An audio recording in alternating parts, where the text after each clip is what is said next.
If Dougan wants me to pose nude, he's gonna have to pay me double. Hello kids and kittens, I'm Andrew, but most people on the internet call me Dougan. And I'd like to say welcome back to Talkie Tuesday, but I can't since it's not Tuesday. Well, it's not Tuesday when I'm making this, so I'm going to say welcome back to the new year. Today's video is looking at the top 5 fails of YouTube of 2013. And whilst I'm sure many people are expecting a cutesy series of kitten videos or girls falling over or drunken shenanigans, I'm not referring to the actual videos of YouTube per se. I'm looking to the actual mechanics of YouTube, the website, or more accurately the hosting shenanigans that is Google.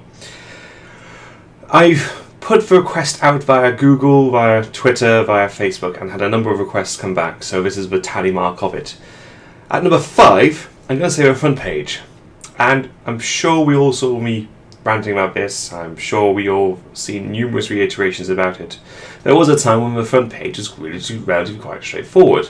Obviously, I can appreciate when you're not logged in. Obviously, you go to the front page of YouTube and you see the most popular videos or those that are trending at the time. That's perfectly fine, they're all well and good. Unfortunately, when you get to today's front page, when you log in itself, it's a whole different ballgame. Ideally, for the average user, we'd like to see those who are subscribed to right near the top and obviously linked in chronological order, the most interesting of them. I shall not look at the obviously analytics of YouTube itself. That's something for another day, to be honest. But over the front page is now some weird kind of mishmash of a list of your subscriptions, those that they've liked, they've taken activities to, a series of recommended videos because of other videos you watched quite recently as well, or in a bid to get you to subscribe to other people you have no intention of following. In my opinion, if I wanted to subscribe to these people, I'd already be subscribed to them. Look, can we just go back to the simple idea of having just like an RSS feed of every single person I'm subscribed to? When we release a video pops up. Shock horror! Now, I'm sure there's somebody out there who's going to say, obviously, yeah, you just click the subscriptions bit. That defeats the whole point of it. Surely if you go to the front page of YouTube, that should be where your descriptions are. I digress. At number 4, I'd like to say the poor support we seem to get from YouTube as a whole. Now, I won't deny, I'm sure someone's going to cite that obviously YouTube itself is a free service to us. But I'd still like to think that obviously since we are its employees, we are its revenue, so to speak, there, without us going to YouTube to use it, they wouldn't get any kind of financing any which way in direction there. It's all they can put as many adverts as they want on. They could put an advert that generates $100 of pure profit for the actual company itself there. Unless we're seeing the fucking advert, they're not going to get paid. So, hence, I would have ideally liked to see some kind of maybe a changelog to say, hi, this is what we have done in the past. So at least that way I was going to say, for content creators to actually keep track of what has actually been done in the past, so we can, dare I say, spot a plot or a trend that's going to be happening. Oh look, on the first Tuesday of every month, they do this to the system. Okay, I won't release anything on the first Tuesday of every month. Sorted. Or at least, dare I say, we can actually get forewarning to something being released. You know, I'm sure, obviously, we can all recount on numerous occasions something changed on YouTube, and you're thinking, when are we going to get told this is going to happen? I will obviously direct your attention to the recent content ID claim. That is coming up later, don't worry. It would have been nice if we'd had forewarning. By the way, as a company, YouTube, in 5 days' time, we will be enabling content claim ID system on all channels, not just the small ones. We're going to include the multi-network channels as well. Everyone's going to have access to this. Okay? It'd be nice if we were forewarned to it. So, like, all of a sudden we don't get a massive list of like 60 or 70 emails in our inbox saying, by the way, did you know there's information about this video that you don't actually own? Did you know about this? Did you know about this? Did you know? We can plan for it. That would be nice. Or dare I say even, for those who are outside of a multi-network system or multi-channel network system, to actually have some kind of representative to actually be able to talk to somebody at YouTube. I won't deny there is a mind-boggling asinine level of stuff that happens at YouTube on a daily basis, so to have a single person to do that. But surely there'd be some method of actually having like a support desk. You log a ticket, that ticket gets lodged in a queue. Someone comes along, oh, there's queue number 1, tick. Oh, someone has reported this video is a bit questionable. Let's go have a look at the video. Yeah, that's questionable. Delete. Ticket number 2. I'm having trouble logging onto YouTube because of X, Y, and Z. How much simpler would that be if we could actually talk to somebody at YouTube to fix our shit? Now, obviously, as I did say, those people who are part of a multi-network channel system theoretically, we do actually have our own ticketing systems to actually go and talk to our channel representatives. In my case, over at Machinima, we have Zendesk, which I hate to say I don't like myself, but I appreciate that's what they use. I do remember days when I could just email somebody and say, hi, I'm having this problem, what do you recommend? And they would get back to me within about 24 hours. I say about 24 hours. I know some people actually got faster service, maybe because obviously they have a higher view count. I respect that if networks say, look, we're going to give more attention to people who are actually making us more money. Fine. But when you actually get people saying, actually, we're going to give everyone the same level of attention when they're not actually getting the same level of attention, that does annoy me. But that's not enough to actually reach the top 5 list. At number 3 would be the perpetual change in the layout system. Now this, this can follow into the category of, dare I say, of the changing of the layout of a front page, which I have technically hit upon in the past. Every time they change this layout system, they seem to break the sub box. Likewise, obviously, when they change the layout system, they've obviously now got this new multi-platform system and insisting us to make a background page image that is in excess of 2,000 pixels in one dimension and about 1,900 pixels in the other dimension. But we've got an image cap size of only just 2 megabytes. Good job, YouTube, good job! Now, that itself isn't one of the knocks I have.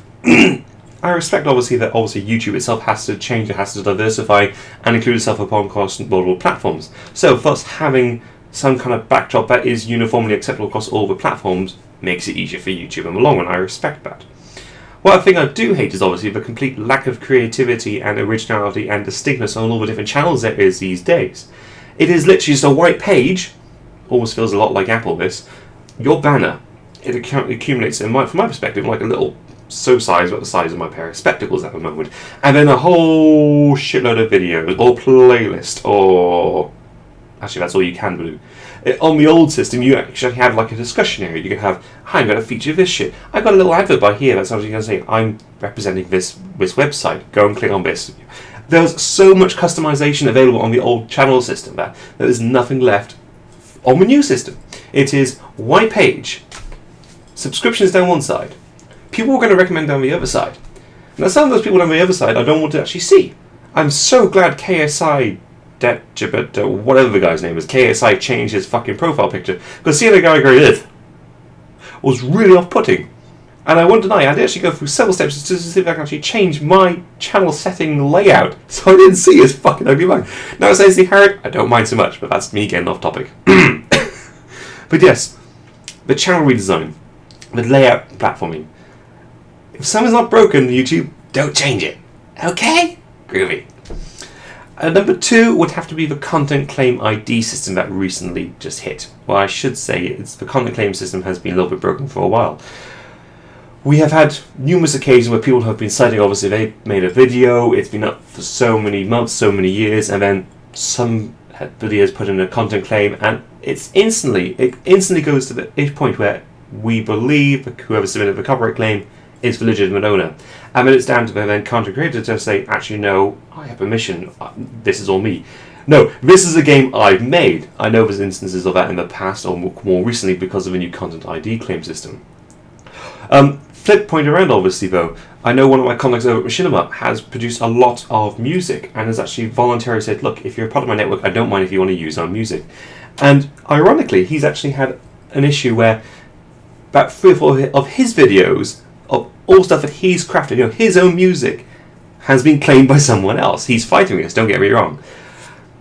But likewise, he's also been given an interface saying, oh look, there's videos with my music, my music.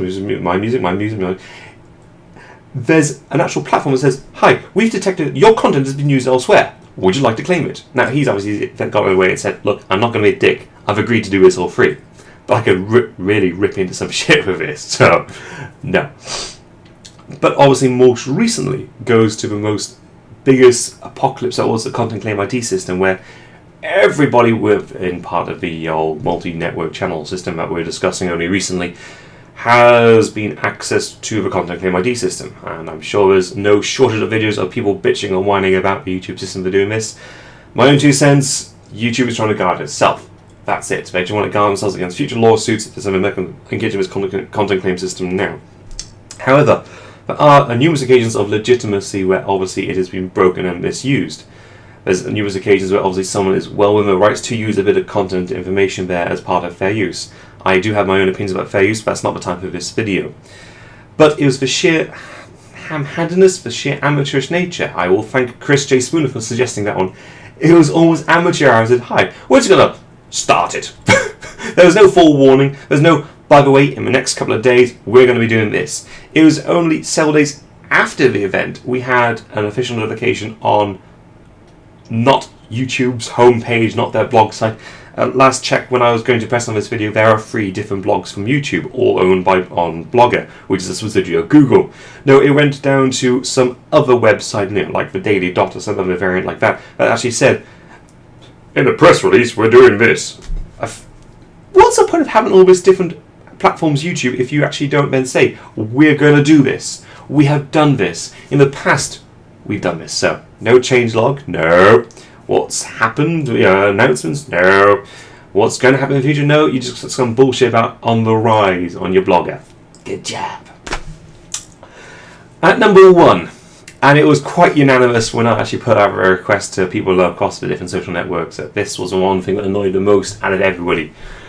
Google Plus.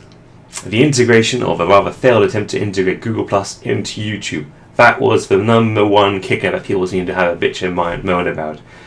And for the most part, I can respect every single angle they are going about it. I was going to say, there were occasions where the comment system, that got a massive overhaul.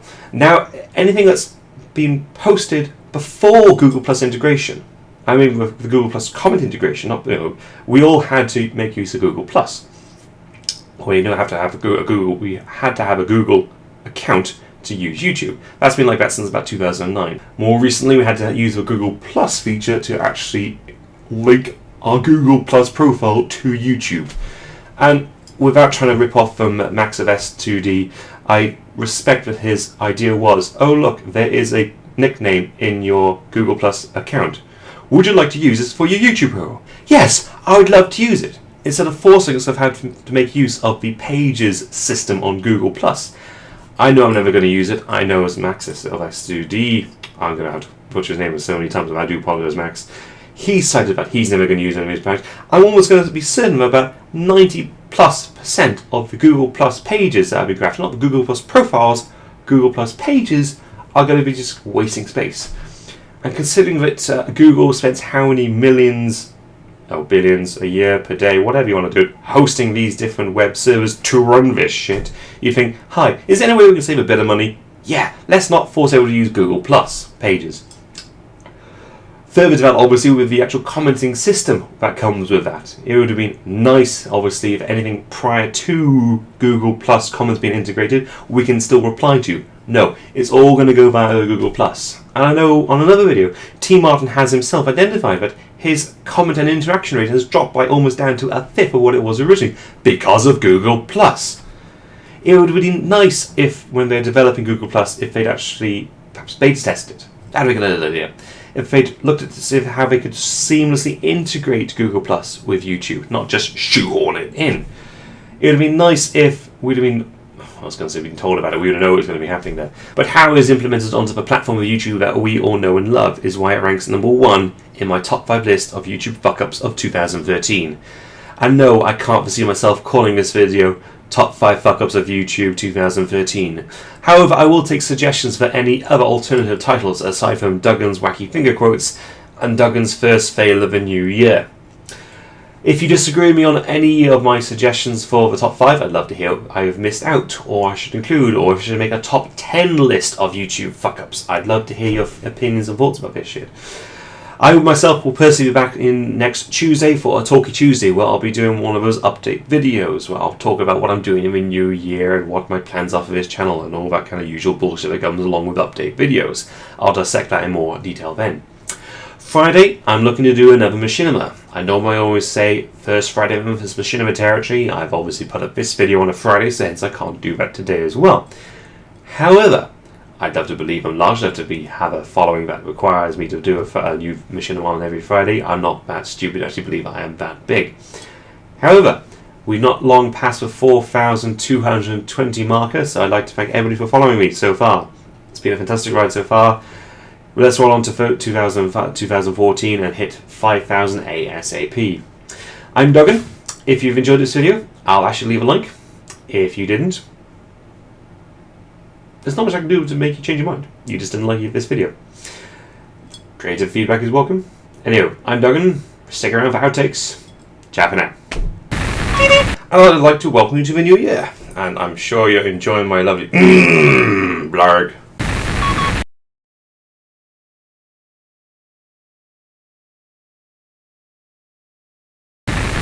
Of recommended videos and videos that have a lot of views, all in a bid to try and get me. No, that's the wrong kind of choice of wording there. Page is now a mishmash of your most subscribed. Yes, I've still got managed to get a show in there somewhere. Shows.machine. Likewise, I'll also short out. I've only just eclipsed about 4,000 followers, but I'm almost certain about 1/10 of those is actually active. I imagine the other 90% of all fans of StarCraft 2 and that blasted cinematic video that I made almost 9 months ago. However, if you haven't seen that video, I'll encourage you to go and watch it. If you're one of those other 90% of people who have already subscribed to me because of the video, don't watch it. Watch it again! I can do this. One person actually did say recently, obviously, I'm going off tangent here.